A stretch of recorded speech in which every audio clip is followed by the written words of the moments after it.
อยู่ด้านหลังของข้าพเจ้าก็เป็นห้านเบเกอรี่เฮาส์โปรเจกต์ซึ่งว่าจะแซ่บสมคำล่ำลือหรือบ่และบรรยากาศจะงามจะเป็นจังใดขอเชิญมาทานมาติดตามกันไปว้าว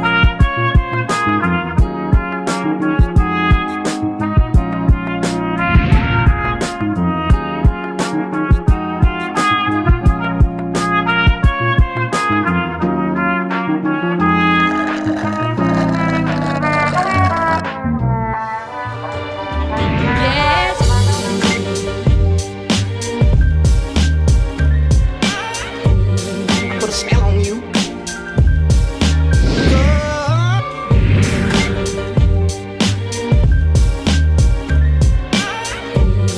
Put a spell on you.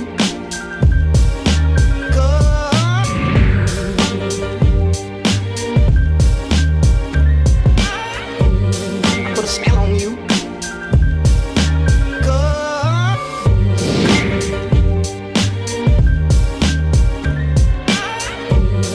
Put a spell on you.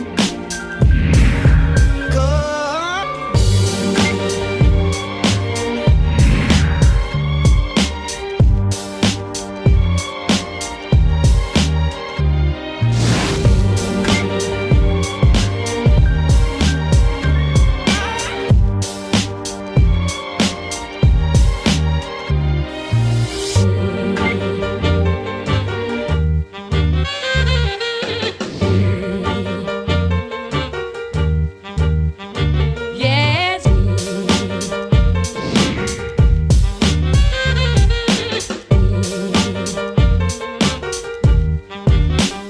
Yes.